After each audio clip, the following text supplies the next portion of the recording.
બોલો શું કેસ બા શું કેસ મારી મમ્મી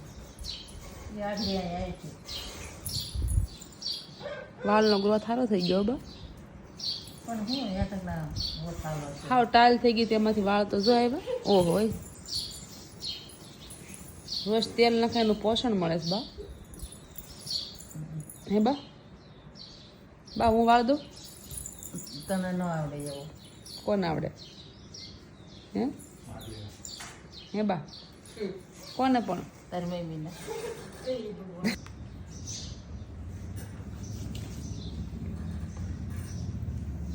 જો બાના વાળ હાવ વહી જતા બા એક વખત બીમાર પડ્યા હતા એટલા બીમાર પડ્યા હતા કે બા ધામમાં વહી જવાના હતા અને બા રહી ગયા એટલે હાવ વાળ વહી જતા પીસડું થઈ જતા હાવ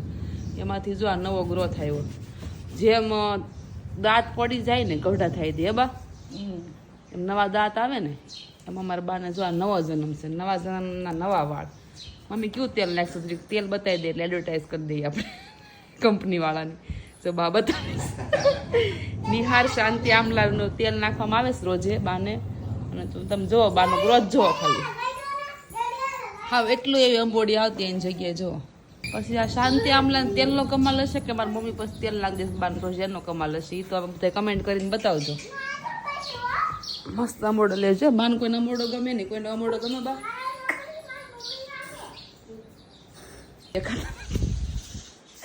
કોનો અંબોડો ગમે બા ઊંચું જો ઊંચું ન જવાય તો અંબોડો ન હરખો આવે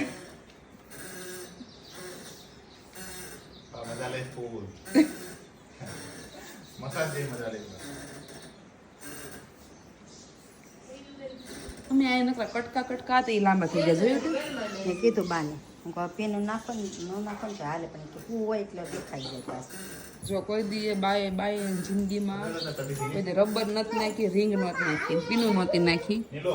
નાખજો ગટપણ આવ્યું તો બા પીન નાખે રબર નાખે પેલા શું નાખતા બા કાંઈ નહીં એમ બે રબર નાખે પેલા હવે બે રબર નાખે એ બા કદી પીન નાખી હતી બા કોઈ દી લભરે નહીં અરે વાહ કેમ બાકી જો કેમ અમારા બાની હેરસ્ટાઈલ બધા કમેન્ટ કરી દેજો નાખી દેશું હવે તમે હાથે નાખી દો તમને હરખું ફાવે હાથે નાખતા તો કે બાપી નાખે જો મારા હામુ બા જો કેમ બાકી સરસ મજાનો તૈયાર થઈ ગયા બા હોય આવો ગ્લો આટલી ઉંમરે કોઈને અમારે બા જો નહીં બ્યુટી પાર્લર નહીં ફેરન લવલી